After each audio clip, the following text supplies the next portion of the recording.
Hey, welcome back to the Race BMX show, Ride Out and Culture Exchange BMX show. I got to admit, this is possibly one of the most exciting episodes we've ever had because we have one of the men that was there at the beginning, at the invention of BMX itself. This is Gary Turner. If you don't know who that is already, then you've probably heard of the initials GT. And if you're watching this, I'm sure you've heard of both of them. Gary, thank you for appearing on my show today. Oh, my pleasure. All right. Now, we all know that you were there at the beginning, but nowadays you guys sponsor and still make 20 inches, right? Well, we started making a few 20 inches, but the demand seems to be more in the cruiser line nowadays. And how do you feel about that? Oh, it's good because guys like me can ride them. Yeah, it's great, right? It's way cool, yeah. Dude, in 2010, when I found the 2009 Ripper I got off of Craigslist, I was like, they make them in my size now. This is awesome. So what are you riding now? Well, I have two different bikes that I carry with me right around the neighborhoods, and I carry them with me when I go to the car races. I have a 26 and a 29 both. Okay, well, what are you riding more, the 26 or the 29? I seem to ride the 26. It's a little bit more comfortable for me. I'm not as long-legged as some guys are, but I like the 26. It's comfortable. How tall are you? I'm 5'10". Okay, I'm 5'10" too, but I still like the 29. It makes me feel like I'm on my Schwinn Scrambler from when I was only 5 or whatever it was. What's it like seeing your own name on bikes all over, not just the U.S., but the world? Is that weird? Yeah, but it took a long time. It wasn't something that I started just seeing the day after I built my first bike. It took 30 years plus to start seeing my name worldwide. And, it's always been gratifying to see that.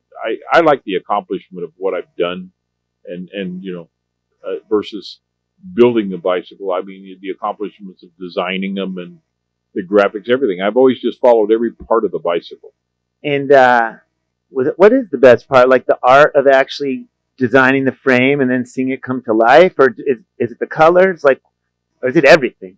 It's everything, but I think designing the frame and, coming up with the right kind of geometry and the right look is what I've always been after. And what are you thinking about with geometry? Are you thinking about speed or wheelies or jumping from distances? Well, when I started, it was all about, believe it or not, when I started, the crux to BMX was back in those days was all the little kids. I mean, they weren't 30-year-olds or 25-year-olds been racing pro or anything. It was all 5 to 10-year-olds that were out racing in the sandlots. Okay, and you were a dad with a 5 to 10-year-old, right? Yes. And you were already welding what? Well, I started building 20-inch bikes for my son Craig. But were you a welder before you were a bike welder? No, actually, I wasn't a welder, but I actually worked in a machine shop. Ah. And I worked in the maintenance department of the machine shop, and I could do some welding, but just to repair a machine. Okay. It's a real art to weld a 4130 chromoly thin wall that makes BMX frames. It's an art.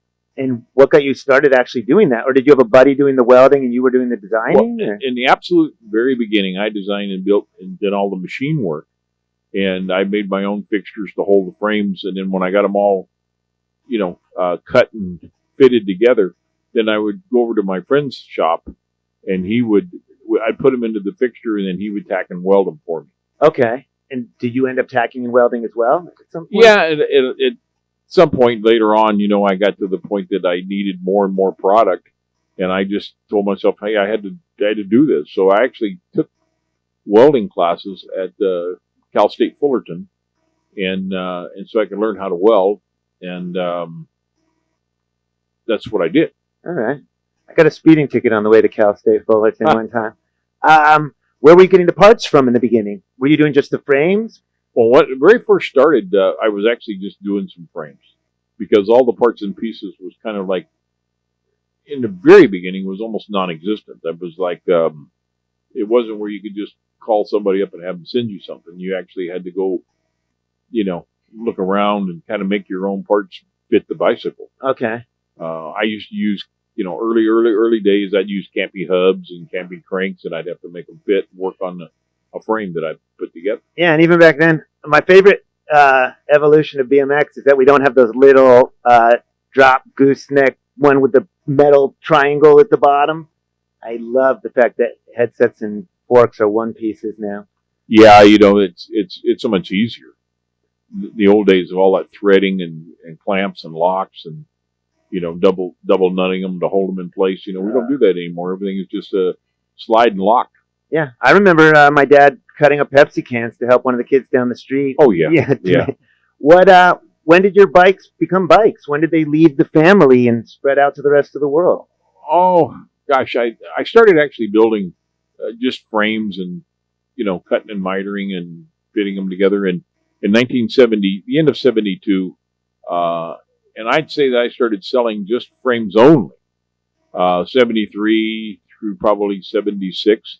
Okay. And we actually just, correction on that, we actually just built frames and forks at GT bikes for quite a number of years. There was a demand for them, but then what we found out was that later on, like say 78, 79, we found that the bike shops were taking the frames and building them into complete bikes. Okay. Putting custom components on there, and then they in turn sold them retail-wise as a complete bike. And that's when we saw the writing on the wall that we needed to do this. And so as a company, we started building complete bikes.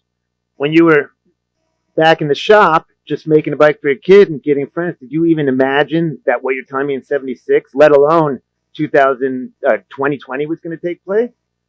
No, my vision was always like trying to build something then and there, right then, for the kids that were racing. And I never really visioned 30 years or 20 years later. Right.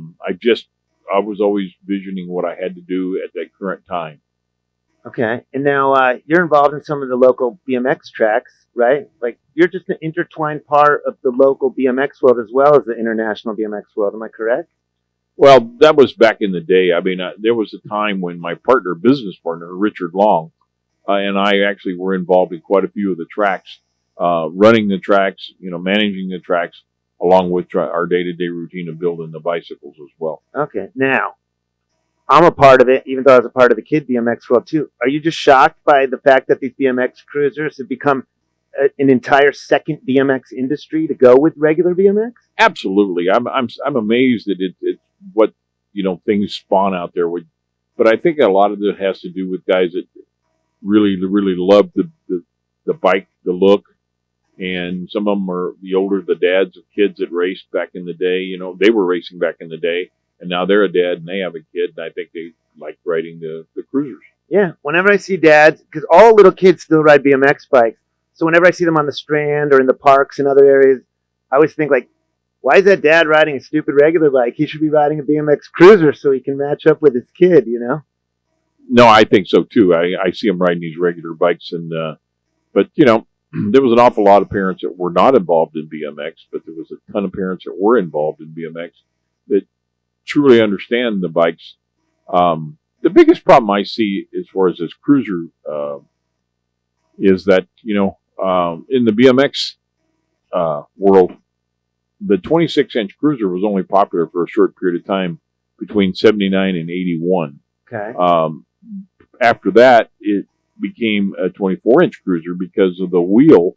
That was the deciding factor. Back in the early days, they had made the old beach cruiser paperboy bike, and Schwinn and I had Western one of those. Flyer and Columbia and the bigger kids were putting BMX bars on those and bunny hopping them over rails. Absolutely. In Schwinn Strand Cruiser form. That was right. Like bunny hopping a tank. Absolutely.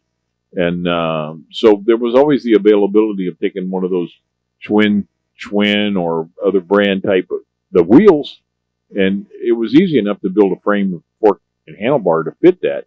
We just didn't have that, and that's what we started using was that Schwinn wheel. Right. Because it was a 26 and it was available.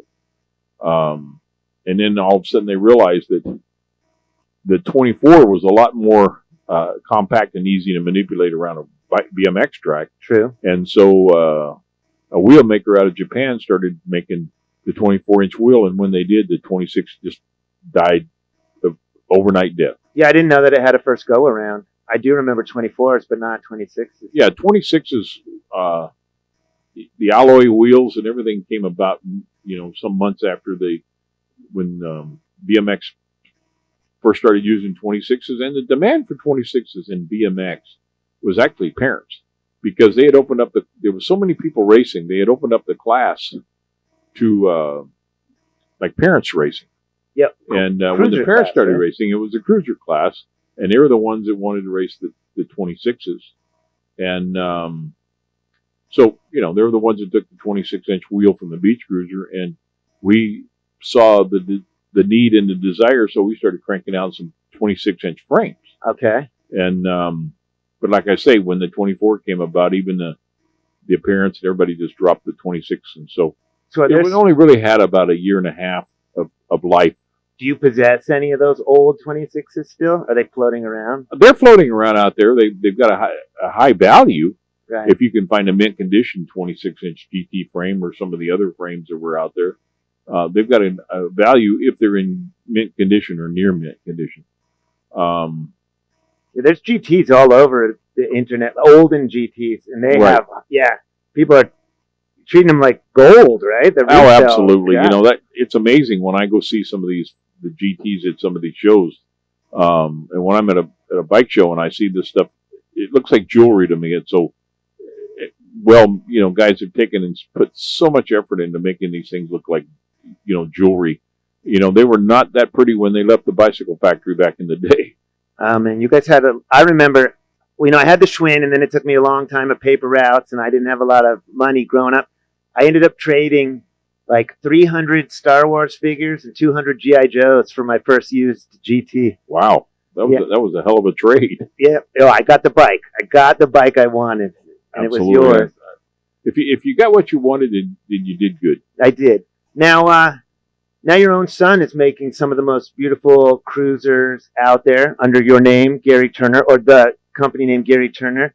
What do you think of the GTs that are coming from the company? You know, like, they're very popular on the ride-outs, obviously. The ones that are coming out of this shop, they're exquisite. Like, everybody loves them. They're on a whole nother level. But even the standard GT cruisers are pretty cool. Do you like what you see? Would you do things differently? You know, I don't think so. I think I would accept what they're doing today as far as some of the cruiser stuff. Some stuff I would probably have to have my touch on it. Sure. But for the most part, you know, they're nice looking product. It's, you know, it's a good looking bike.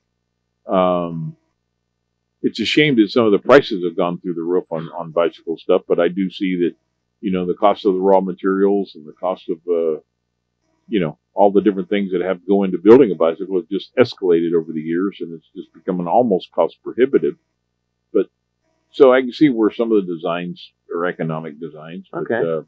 Yeah, they're good. Well, I think it's good that you just said that into the camera, because all the people, not all, people that I see out on the rides, sometimes we think the prices are going up just because, oh, it's trendy, or it's this or it's that. But that's not how life really works, right? It just costs more to make the bikes, right?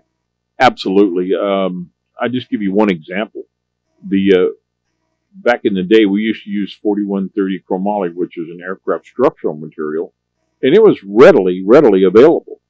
Today, it's not as available in the United States. It actually comes from the bulk of it comes out of Germany. A company called Bittler makes 4130 out of Germany, and they're still made some 4130 here in the States, but it's just the sizing is really become prohibitive because there's not a demand for some of the thin wall material that we used on B.M.X. Because you're using 4130 in its lightest form, correct? Right. We were using 4130 in its lightest form, which is really thin wall, like 035 and 049 wall thickness.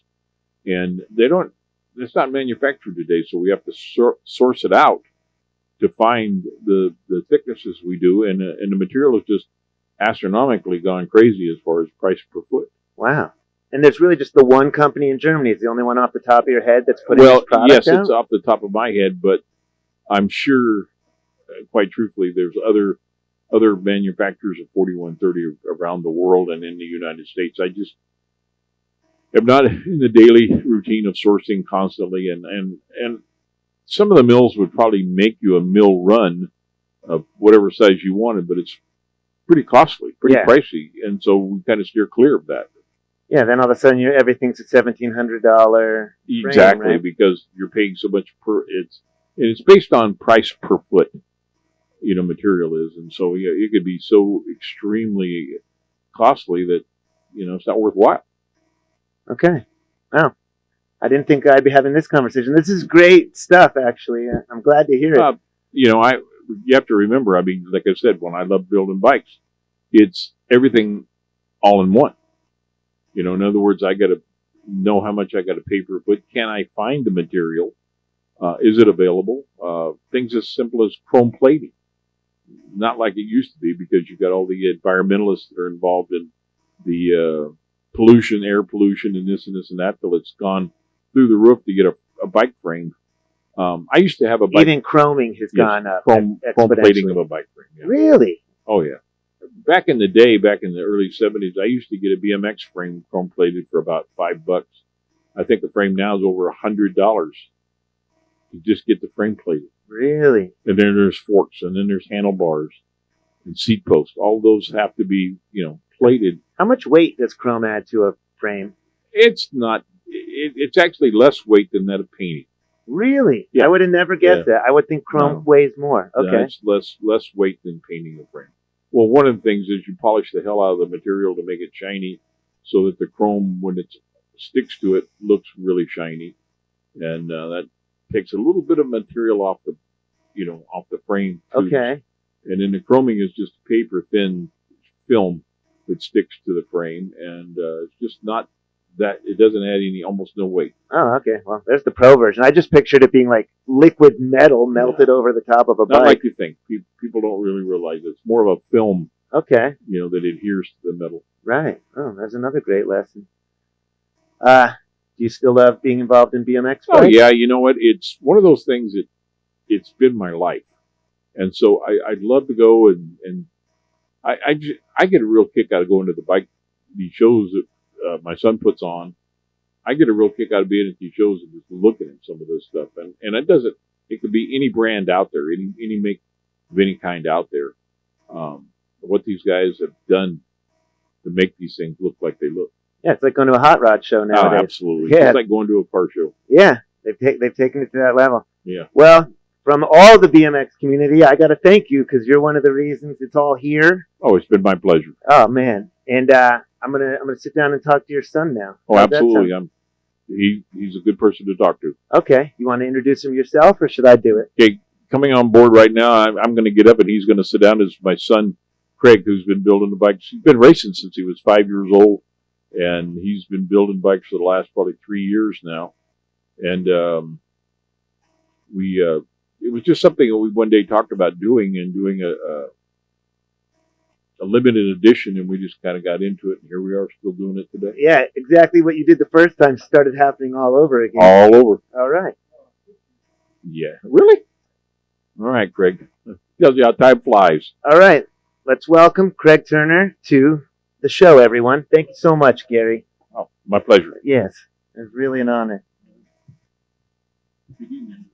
Okay, yeah. We'll have you come fix Craig's interview when it's over. Yeah. Everyone, you might have seen him in real life. You might see some of the most beautiful bikes on the scene are made with this man's hands. And that's one of the most important parts about interviewing you, Craig, is for all the other bikes that we all love, including yours are different because you're welding them with your own bare hands. Yeah, I mean, basically pretty much I'd say we're 100% organic now. I do everything from the start. I mean, I go pick up the metal, bring it back, cut it, cope it, clean it, throw it in the frame jigsters. I make all my frame jigsters here, weld it up, take it to the powder coater, pick it to the powder coater, bring it back, sticker it up, box it up, and ship it. So I'd say that's pretty much 100%. Yeah, organic. And it's not like you're doing one bike a month. You're like a one-man factory right now, correct? Yeah. We just, about a year and a half ago, GT, because, my dad sold GT off about 98 and retired. So GT is owned by another entity. And they reached out to us about a year and a half ago about doing a project with them, doing some American-made GTs, which was a cool concept. So it took a while to get all the paperwork and, everything, the contracts done. And we went forward with it in the beginning of December. So did 100 for direct sales for us. So basically a license agreement with GT. And then we did another 25 for their marketing brand. And how are we going to see those bikes appear? Because if you want one of his bikes, it's basically a direct contact situation at this point. But if you want one of the GT bikes made by Craig, how's that going to work? Well, they're already sold out. So No you can't way. get one. Yeah, we did They're done. we sold 100 direct pretty much in 4 weeks, 3 to 4 weeks. First 50 went in the first week, and then the first day we sold about 25 online. What size are they? All 26. So we All want to do 26. the 26 as a tribute bike because that's the actual frame that got us back into the business about 6 years ago, which is a pretty cool story. Is me and my dad went out to Whittier Narrows out that area. Okay, that's For the a show. bike show, Yeah. and that's when they had the show in the park there, and the old man was walking around talking to everybody, and we actually saw one of his original 26 GTs. Oh, the one that he was discussing earlier. Yeah, correct. And then, 70 something? they made those from 79 to 81. So Okay. They only, I'd say, did about 100 of those. Okay. Pretty cool. And he goes, man, if I built a bike again, that's the one I'd do again. We didn't build that, man. He goes, well, let's do it. Let's build one. Right. Right. Did you know how to weld at the time? I knew how to weld, but all through high school, I mean, I took metal shop. I knew how to weld, but right out of high school and stuff, I got interested in law enforcement, so I became a cop. So I didn't know was a cop that. for 28 years, Okay. and I retired from there. I'd say about 3 or 4 years ago. Okay. But about 6 years ago, and my dad goes, "Hey, let's hit up Johnny Seven, a True Torch." Yeah. And For those of you who don't, he's speaking like everyone else. Johnny True Torch. I didn't know about him until I ended up on the scene. But even like Cheech, the head of 4130, he's like, yeah, I had Johnny True Torch make me this frame. So yeah, Johnny is definitely a master, man. That guy is. and he was welding back in. Oh, he's been welding all his life. That guy. And what company? Who did he used to weld for? I don't know all the. I know he worked for GT for a little bit. Okay, he worked for you guys. Yeah, he worked for your dad. For a little bit. I think everybody. My dad would say everybody worked for. Okay, one all time, right. Which is pretty cool. Okay, so But yeah, we went to Johnny, and Johnny agreed to build the first batch of 20. So we did 126 frames okay, and sold all those out, and those were a big hit. frame and fork, I'm assuming. Yeah. And then Frame, what? fork and handlebars. Okay, and bars. And then you guys were just getting parts from everywhere else. No, we were just Using GT. guys were building out their own frames, forks. That I'm still the same way. Sure. Guys will hit me up now. We'll do some complete, but not many. Okay. I don't have the time to do it. Okay, well that's a good. And my buddy Question. Albert that works for me here, All right. he does all that stuff for me. But it was pretty cool. Was the way Johnny did it all. I started brushing back into welding here, and I was fortunate at that time to have some really cool welders coming to work for me. A kid named Logan Bennett first came in. Okay. He was fresh out of high school and stuff. Great welder. We're probably doing good, but hold it a little close. All right. And then next came Javier. Sorry, I call him Gargle Balls. Okay. All right. All right, but Shout out to Gargle Balls. Then, right after that, a guy named Joe Weaver came and worked for me. And you were you were working on your own welding the whole time? Yeah, while you yeah. were with them? Okay. And I was very fortunate and blessed to have those 3 guys working for me, and they taught me a lot about welding. Oh, okay. And then another guy, I give shouts out to Ronald Shelton. He did all our. I raced off road for about 8-9 years. Off road. You were racing. Yeah, off road vehicles. Off road trucks. Okay, so you started out as a kid racing BMX bikes, and then made it up to off road trucks. Yeah. So about 98, we started racing off road. Okay. And got a couple Baja 1000 wins and about 9 Really? championships. So it was pretty cool. You got Baja 1000 wins Yeah. and stuff? Really? Yeah. So that was a fun time of life. So that's where I met Ronald from. And Ronald still comes here and helps me out with the welding stuff, teaches me. People say I'm a master and stuff, but I'm not a master. The masters are the Johnny Severins and You've got masters showing you how to do the things that you're not great at, or Well, become great. I've gotten good at my craft now. Okay. Where or it used to take me 2 days to do a frame, and now I could do one in an hour. So, Okay, all right, that makes sense. Pretty cool. Hey, when you were during your police period, did you think you were going to end up back in BMX at any point? Like, No.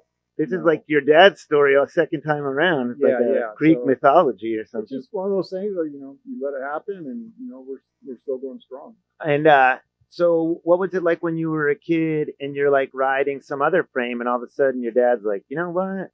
I'm gonna make you one. It was actually pretty cool, having your dad as GT because all the kids on the on the block were always at our house hanging out. Uh-huh. Of course, you know, the kids knew if they want to steal a bike, where to go to my house because the garage is always open. Okay.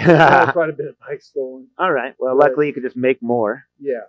And, you know, it was cool growing that period. I mean, I got to hang out with all the rock stars like Rob Day, Greg Hill, you know, Eddie Fiola, Martin Apparejo. I mean, the list goes on and on. Were those the guys you were racing with or the guys you were hanging out with? Hanging out with. Okay. You know?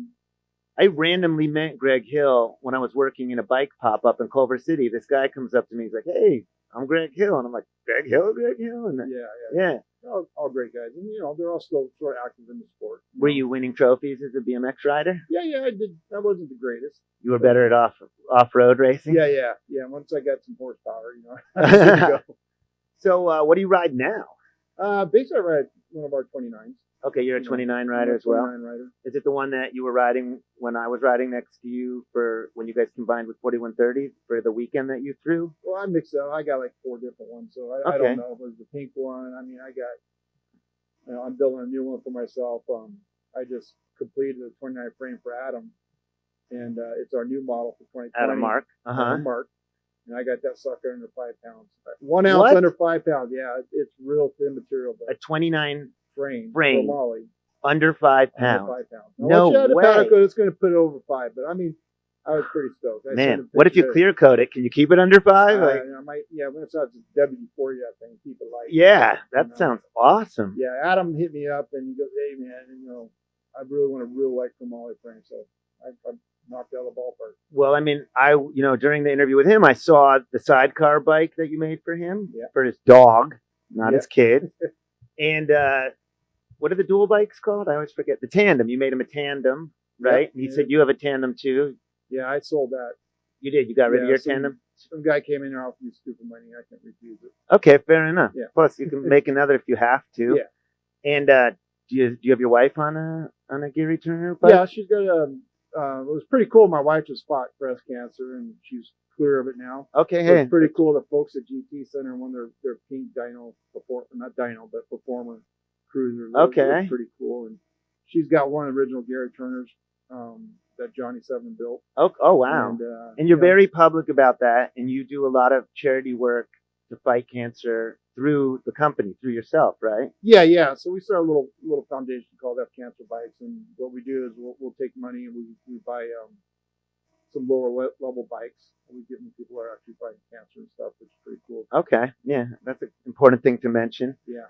I see it on your Instagram, and yeah, I'm glad you brought it up. Yeah.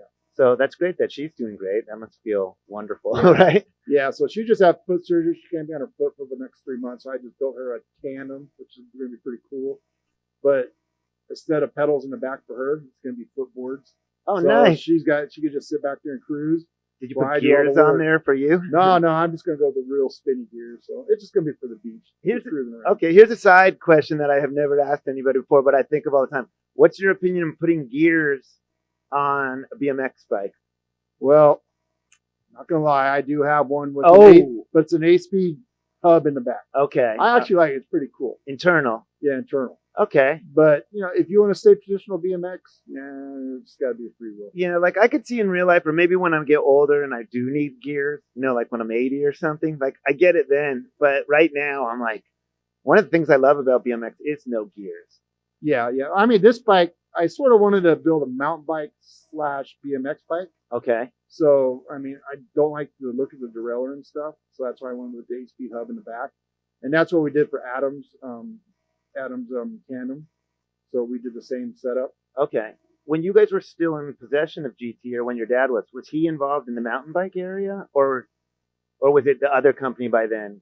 Because GT started making everything. No, he was still working with the mountain bike and stuff. Were you a mountain biker at any point? Yes, I raced a lot of downhill stuff. Oh, really? You're a downhill guy too, yeah. Huh? I did some cross country. Okay, well, cross country. Yeah. On what, a mountain bike? Or on really? Mountain bike. How far is a cross country? Too long for me. Okay. You came back thin, dehydrated, and skeleton-like. Well, mostly that was just for training for the downhill stuff. Okay. Get the endurance up. Okay, that makes sense. Yeah, I hit a Carver Canyon Park over here in Yorba Linda and ride those hills all the time. And then you like bombing hills, right? Oh, yeah. All downhill guys love bombing hills, right? I'm a brake dragger when it comes to downhill. For some reason, that's kind of my kryptonite to some degree. Yeah. So what, you just love picking up speed and just Yeah, I mean, I haven't done downhill in a while. okay. You know, Okay. I mean, I was actually racing BMXer I haven't raced in about 2 years, but started racing again on the cruisers, and it was pretty fun. Okay. Well, I decided I'm the only one here welding, so I can't do it no more. yeah. As I get older, the desire to get hurt becomes desire not to get hurt becomes greater and greater. But I still jump off of stuff. Do you still ride to some degree on that level?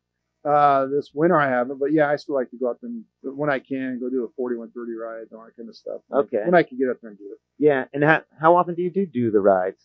I haven't done one in a while. Okay. Been a little sloppy, so. Okay. But my goal is to get back on it and get out there, and I mean, that's where the marketing is at. If I got to get out there with my customers and hang out with them and stuff. Oh, your bikes are out there though. I will say that. Oh yeah. I got a great, customer base. I mean, all my customers that come in, know them by name, and some diehard Gary Turner fans out there. Do you ever make it up north?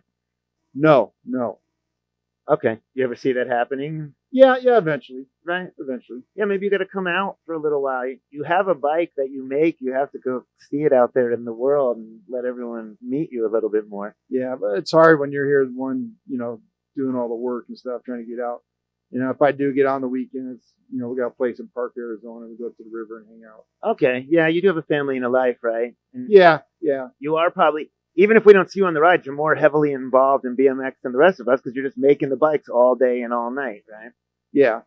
Plus I like to get out to the races also. We got about 15 people on our BMX race team. That's right. What, kids, cruisers, 20s? Oh, we got a 5-year-old up to 50-year-old guys. Okay. And what do you guys are putting them on the bikes? They're the team. They're bringing home the trophies, just like the 80s and the 70s, right? Yeah, correct. Okay. And so you're still heavily involved in the original world of BMX, basically. Yeah. Okay. Are you guys still in the magazines and all that kind of stuff? Yeah, we get a little coverage there from the magazine. Okay. Pretty cool. And what's your feelings and or opinion? I mean, obviously you've got to love it because a lot of the bikes that you make now are going there. What do you think of this new cruiser resurgence? Did you ever imagine there'd be two worlds of BMX? I think it's great. I never imagined it, but Todd Lyons, he kicked it off pretty good. He really did, right? He started this ball rolling, and he's a great ambassador for it. I mean, a guy that could design a bike, market it, go out there and still ride it.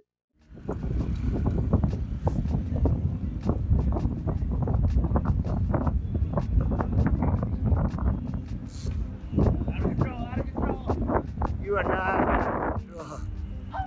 I mean, you are in general, but not during this wheelie. Like he's, 15 years old. I mean, the guy's an animal. Dude, I've physically seen him jump. Like, he's at least 15 feet in the air from one dirt, just like the kids up in Santa Cruz. Like, you wouldn't know if the guy didn't have the beard and he was wearing a mask, you would think that it's a 16-year-old. Yeah. He's literally flying through the air. It's absolutely, I couldn't do it at 16 and I can't do it now, but he definitely is. Mm-hmm. Well, that's good to hear you give this credit to him because, Bill Homan from Bassett was also giving credit to how attractive your bikes are. And he's saying that, for the brand crazy riders, these guys aren't at war with each other or saying, oh, GT, PK, this is better, this is that. You guys have all been around for a long time. Everybody's fairly on the same team, and there's a big enough market for everybody, right? Oh, yeah. I mean, Bill's doing a great job with Bassett there and his, technique line. And now he's got his bike shop, which is really cool because, people got an avenue where they could go out there and get, build the bike that they want. And Bill is, he's on the forefront of doing that. A complete American-made bike. And I go to Bill to get parts. He makes my wheels. I mean, me and Bill work a lot together. People say, oh, you guys got a grudge thing. No, we don't. I love Bill to death. He works his ass off. He's into this 100%. Oh, well, then it's great to hear you guys are doing wheels together because, there's all the bikes that are coming out of the factories and stuff, which we've given credit to. And then there's your brand and his brand, which are both American-made. Yours are literally Orange County, California, American-made with those hands that are holding my microphone. Yep. And he's doing your wheels for you, and that's probably Yeah, good because I a lot of mean, people are like, You got to remember also, I mean, another cog to the wheel with Bassett is, Paul Bassett. He's the one actually, building all these frames, which is, he does what I do. And, like the last time I was on a bike show, he was pretty tired. I'm like, well, what's up, boy? Dude, I got my day job and I got to go home and love all these bikes, man. I'm like, I know how you feel, bro. So you got to give Paul Bassett a little shout out too. all right, we're giving Paul Bass a little shout out right now. So he's doing what you're doing. He's just making them with his bare hands. Huh? Oh, yeah. Yeah. You guys should do a crossover one time, like a half a Bassett, half a Gary Bassett. Yeah, you never know. I mean, we got some cool collab stuff coming up. I'm doing some stuff with some different companies like Ruka, the clothing company. Okay. I'm doing a big build for them starting here. What, like their logos on one of your bikes? Yeah, they're exactly. designing it, you're building it? Yep.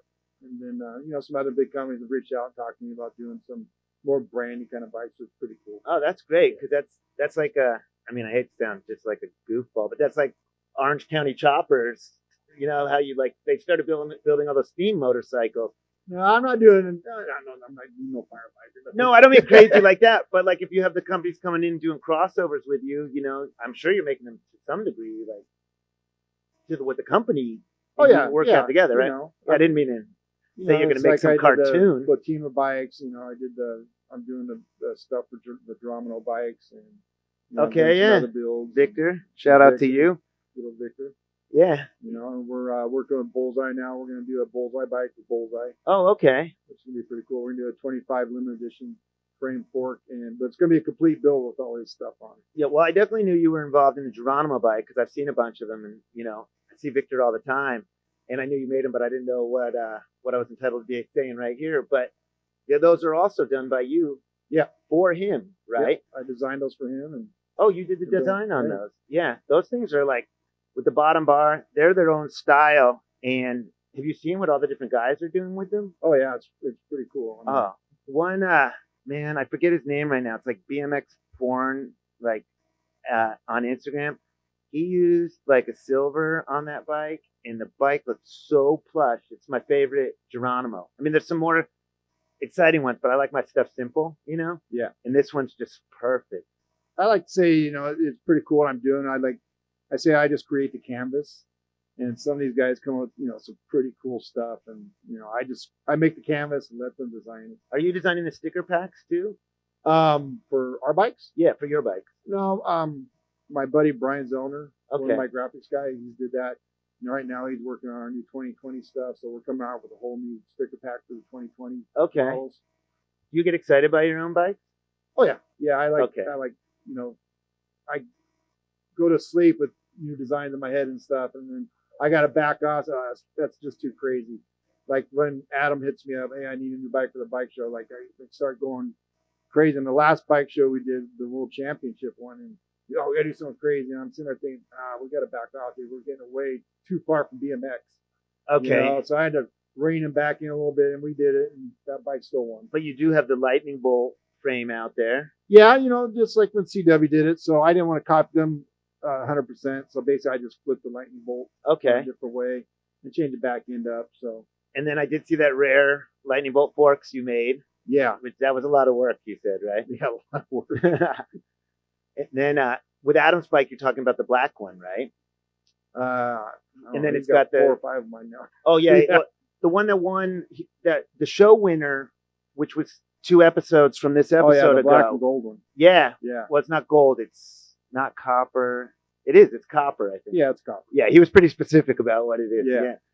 That was you also, right? Yeah. I designed that up from the bottom. I mean, it was just took some ideas from an old B.M.X. stuff back in the day. Like the old Jag bike had that one big top tube. Dude, I remember. But wasn't Jag the one that looked like Mongoose for a couple minutes? Am I getting confused with the stickers? I have no idea. All right, there were so many back then. Do you ever get down to like the last 2 out of 100 bike run, and you're like, I should keep one? I do save. Somebody told me about a year or so ago that I should start saving my bikes I build. So now when I do some runs, I build one, and I just put it upstairs and save it just for keepsake. Okay. So you got the 2020s coming out. You spoke with your father. I think you should come out on more rides. Yeah, personally. I'll be out there. Yeah. Do you have Anything else you'd like to say to the BMX world? No, I just want to thank everybody and keep riding and stay safe out there. I know we're all going through some troubled times right now, but we'll get through it. We'll get through it. The BMX community is a strong one, and we'll just keep pedaling on through. Man, thank you so much for Thank you, doing Josh. this interview. I really appreciate it. All right, that's another episode of the Race BMX Show with both Craig and the legend Gary Turner.